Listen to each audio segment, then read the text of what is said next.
ओम श्री गुरुवे नमः।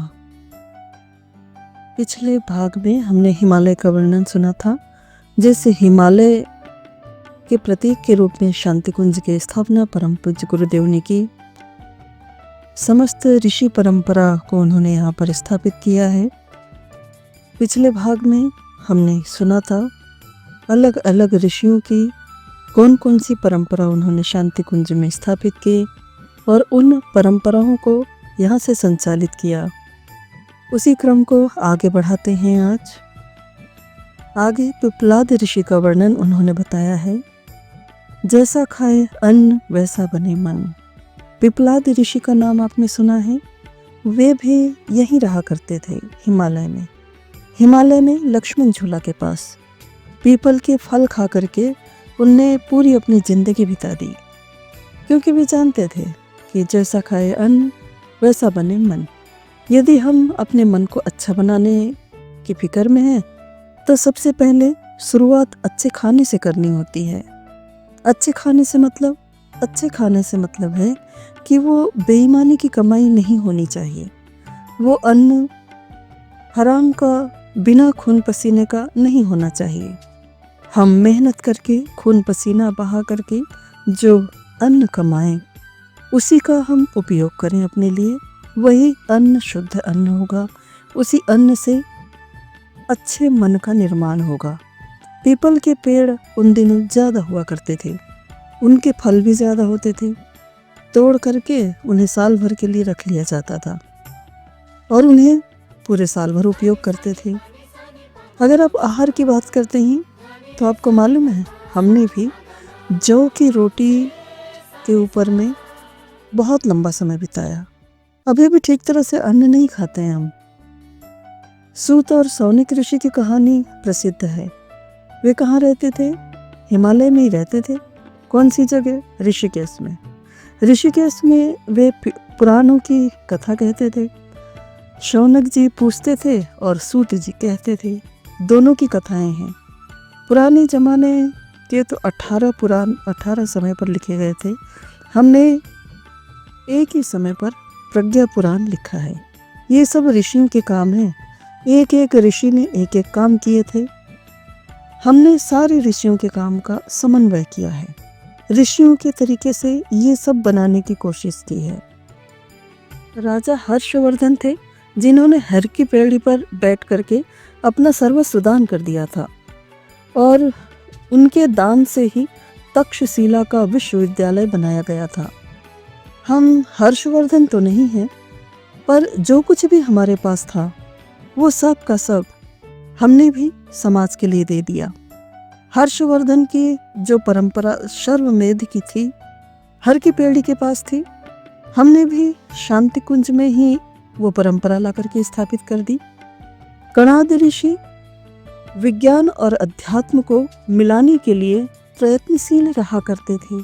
उन्होंने एटम के संबंध में, अणु के संबंध में बहुत सारी खोजें की है। अपना ब्रह्मवर्चस्व भी विज्ञान और अध्यात्म, इनको मिलाने की कोशिश में है। आप यहाँ जो कुछ भी देख रहे हैं ना, ये ऋषि परंपरा है। हमने ऋषि परंपरा को जिंदा रखा है। भगवान बुद्ध का नाम सुना है आपने? धर्मचक्र प्रवर्तन के लिए उनके कितने सारे शिष्य थे जो समय समय पर कार्य किया करते थे, साधना किया करते थे, उपासना किया करते थे। कहाँ रहते थे वो लोग? भगवान बुद्ध के पास नहीं, वो बुद्ध के पास नहीं रहते थे, नालंदा में रहते थे, तक्षशिला में रहते थे, और कुछ हिमालय में जाकर के रहते थे, कुछ कहीं रहते थे, कुछ कहीं अन्य जगह पर रहते थे। भगवान बुद्ध की परंपरा को भी हमने कायम रखा है। यहाँ शांति कुंज में पहले 2 विश्वविद्यालय थे, अब एक ही है, अपनी तरह का निराला। धर्मचक्र प्रवर्तन के लिए, प्रज्ञा चक्र को घुमाने के लिए बुद्ध जैसा क्रियाकलाप आप शांति कुंज में देख सकते हैं। हिमालय की गतिविधियों का एक केंद्र है ये। आर्यभट्ट ने भी इसी हिमालय में तप किया था। उन्होंने ज्योतिर्विज्ञान, ग्रह नक्षत्रों का विज्ञान, इन सब की खोज की थी। किस तरीके से ग्रह नक्षत्र घूमते हैं, पृथ्वी पर उसका क्या असर पड़ता है, पृथ्वी के निवासियों पर क्या क्या प्रभाव पड़ता है, ये सारी की सारी खोज आर्यभट्ट ने की थी। अपने ज़माने में इसी हिमालय में उन्होंने काम किया था। आप कभी शांति कुंज आए तो देख लीजिए कि उनके जो क्रियाकलाप थे ना, जहाँ तक हमसे मुमकिन हुआ है वो हमने यहाँ पर बनाने की कोशिश की है। पंचांग भी यहाँ से प्रकाशित होती है। नागार्जुन रसायन शास्त्री थे, उन्होंने रसायन की खोज की थी। हमारे यहाँ भी दवाओं का और दूसरे अन्य रसायन की खोज का क्रम चल रहा है। हम जड़ी बूटी से कायाकल्प का नूतन अनुसंधान कर रहे हैं। श्रृंगी ऋषि मंत्र विद्या में पारंगत थे। वे लोमश ऋषि के बेटे थे। उन्होंने परीक्षित को शाप दिया था कि 7वें दिन सांप काट खाएगा, और 7वें दिन सांप ने काट लिया था। उन्होंने ही राजा दशरथ के यहाँ यज्ञ करवाया था। राजा दशरथ के बच्चे नहीं होते थे तो पुत्रेष्ठी यज्ञ कराने के लिए श्रृंगी ऋषि को उपयुक्त माना गया था। वे ब्रह्मचारी थे, मंत्र विद्या के पारंगत थे। उन्हीं की मंत्र विद्या की वजह से राजा दशरथ के यहाँ बच्चे का जन्म हुआ था। ये सब श्रृंगी ऋषि की मंत्र विद्या थी। वे हिमालय में रहते थे, मंत्र विद्या के पारंगत थे। मंत्र विद्या के बारे में, गायत्री के बारे में हमने भी कोशिश की है। दोनों नवरात्र में अनुष्ठान कराते हैं। जो भी व्यक्ति इस महत्वपूर्ण समय में यहाँ आते हैं वे सब के सब गायत्री का अनुष्ठान करते हैं। कैलाश पर्वत कहाँ है? यही हिमालय पर ही है। ये स्वर्ग है। हिमालय केवल ऋषियों की ही भूमि नहीं है, देवताओं की भी भूमि है। इसको स्वर्ग भी कहा गया है। सबसे पहले सृष्टि का उद्भव यहीं हुआ था। मनुष्य यहीं जन्मे थे। इतिहास के हिसाब से अगर देखें, हमने भी कहा है कि स्वर्ग कहीं आसमान पर न होकर के अगर जमीन पर है तो वो देवात्मा हिमालय वाले हिस्से में ही है, कैलाश पर्वत पर। नंदनवन जो स्वर्ग में था वो यही है। तपोवन भी, मानसरोवर भी, ये सब यही है। गोमुख से जरा से आगे चलकर जहाँ हमारे गुरुदेव का थोड़ी दूर पर निवास है वो कैलाश में ही है। वो कैलाश तो अलग था जो तिब्बत में है, अब वो चीन के हाथ में है। उसको तो हम कैसे कहें कि शंकर जी चीन वाले हिस्से में चले गए, पर कैलाश पर्वत वहीं, उसी कैलाश पर्वत की बात कर रहे हैं। इसीलिए ये स्वर्ग यही है, हिमालय यही है, स्वर्ग है। स्वर्गारोहण के लिए जब पांडव गए थे ना, वो यहीं गए थे। स्वर्गारोहण बद्रीनाथ से आगे वसुधारा है, वसुधारा से आगे एक पहाड़ है, वही है स्वर्गारोहण। सुमेरु पर्वत भी यही है, सारे देवता उसी पर रहते हैं। ये सोने का पहाड़ था, हमारे पास उसका फोटोग्राफ भी है। जब हम वहाँ गए थे तो उसका फोटोग्राफ हम साथ में लाए थे। वहाँ प्रातःकाल एवं सायंकाल के समय सुनहरी छाया रहती है। ध्रुव ने यहीं तप किया था। श्री कृष्ण भगवान तप करने के लिए बद्रीनाथ गए थे। रुक्मिणी और कृष्ण दोनों ने यही तप किया था। तप करने के बाद प्रद्युम्न का जन्म हुआ था। वाल्मीकि ऋषि की जो घटना है, सीता जी की जो घटना है, जो हमने आपने सुनी है, रामचंद्र जी ने जब सीता जी को वनवास दिया था तो वे वाल्मीकि ऋषि के आश्रम में रही थी, और लव कुश नाम के 2 दिव्य बालक यहीं जन्मे थे, जो भगवान राम और लक्ष्मण और हनुमान इन सब से लोहा लेने के लिए तैयार थे। आपने शकुंतला का नाम सुना है ना? चक्रवर्ती भरत और शकुंतला, जिनके नाम से इस देश का नाम भारतवर्ष पड़ा। शकुंतला कौन थी? वो कण्व ऋषि की बेटी थी। हाँ, बेटी ही गई है। उनके बच्चे भरत का जन्म, पालन पोषण यही हुआ है। यहाँ कोट द्वार नाम की एक जगह है हिमालय में, वहीं उनका जन्म हुआ था। हिमालय की इन सारी की सारी विशेषताओं को सिकोड़ करके हमने उनका विशाल मंदिर बना दिया। ये सारी चीज़ें कहाँ हैं? अगर आप देखना चाहें तो यहाँ आकर के आप देख सकते हैं। हमने छोटी सी पुस्तक भी छापी है जिसमें उन सब स्थानों का, हिमालय के स्थानों का वर्णन किया है। कौन सी चीज़ कहाँ है ये भी उसमें बताया है। हिमालय में 5 प्रयाग हैं, 5 काशियाँ हैं, 5 सरोवर है। हिमालय में 4 धाम हैं। 4 धाम कौन कौन से हैं? बद्रीनाथ, केदारनाथ, गंगोत्री और यमुनोत्री, 4 धाम यही कहलाते हैं। ये सारे के सारे पवित्रतम स्थान इसमें बने हुए हैं। उसका हमने यहाँ मंदिर बनाया है, जो उससे आपका संबंध जोड़ने के लिए बीच की कड़ी का काम करता है। सीढ़ी पर पहला पांव जहाँ रखा जाता है, ऊपर चढ़ने के लिए पहले पांव को हम मुख्य मानते हैं, उसको देहरी कहा जाता है। इसीलिए हरिद्वार इसका नाम रखा गया है। यहाँ पहाड़ों पर जाने के लिए रास्ता है। पार्वती जी ने यहीं पर तप किया। यहाँ बिल्केश्वर मंदिर है, जहाँ माता पार्वती ने तप किया था और नज़दीक में उनका विवाह हुआ था, वो भी स्थान है।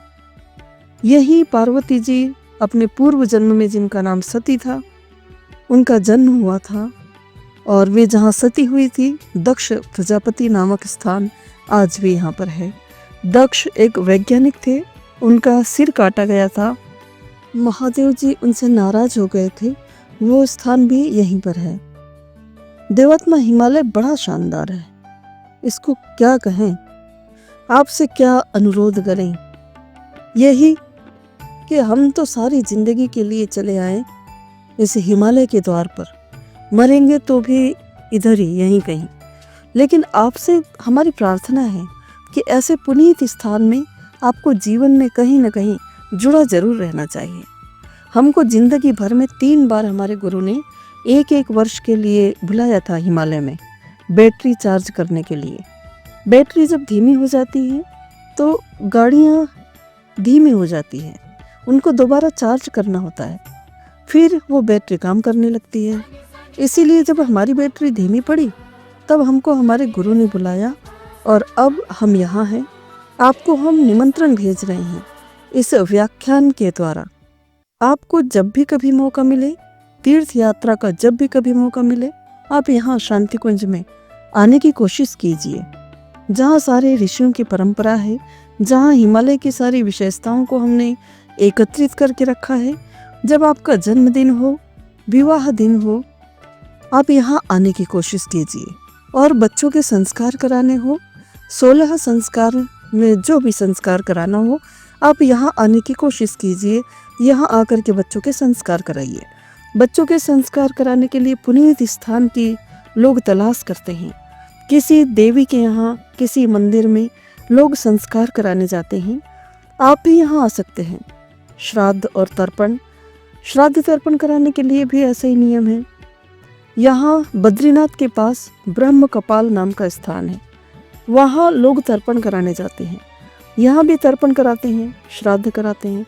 आप चाहे तो हरिद्वार में भी करा सकते हैं, लेकिन वो स्थान कहाँ है, कैसे है, इसके बारे में हमें कुछ नहीं कहना। लेकिन हमारा जो स्थान है वो बहुत सुंदर स्थान है। यहाँ जो भी आते हैं, नवरात्र के दिन में यहाँ अनुष्ठान करते हैं। ये अनुष्ठान की भूमि है, ये प्रशिक्षण की, शिक्षण की भूमि है। शिक्षण की सारी व्यवस्था यहाँ पर है। शिक्षण के लिए आपका कभी मन करे, गुरुजी ने जो सीखा था उसको आगे चल करके हम भी सीखें, तो यहाँ 10 दिन के शिविर भी होते हैं, 1 महीने के शिविर भी होते हैं, 9 दिन के शिविर और 1 महीने के शिविर। ये शिविर यहाँ होते हैं। यहाँ छोटा सा स्थान, आप ऐसे मान लीजिए जैसे गणेश जी ने राम नाम लिख करके परिक्रमा कर ली थी। परिक्रमा लगाने के बाद उनको वो सारा का सारा पुण्य मिल गया था जो विश्व की परिक्रमा करने से मिल सकता था। गणेश जी को पहला नंबर मिला।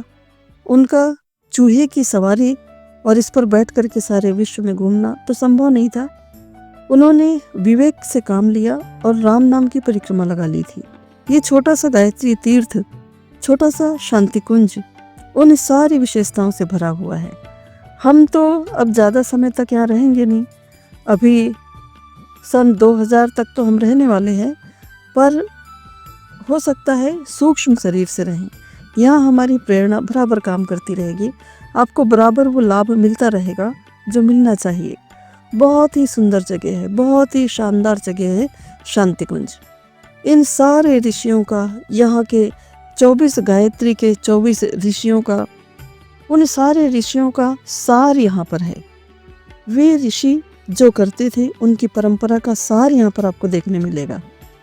ये तीर्थ ऐसा तीर्थ है कि यहाँ आकर के आप कभी उपासना करें तो जिस तरीके से नागपुर के संतरे, बम्बई के केले फलदायक होते हैं, ठीक उसी तरीके से फलदायक आपकी साधना होगी। ये शांति कुंज तीर्थ हमने बनाया है तो समझना चाहिए कि आपके लिए बनाया है। हिमालय बना होगा तो हमारे गुरु ने हमें यहाँ खींच करके हिमालय बुलाया और हमको यहाँ पर रखा।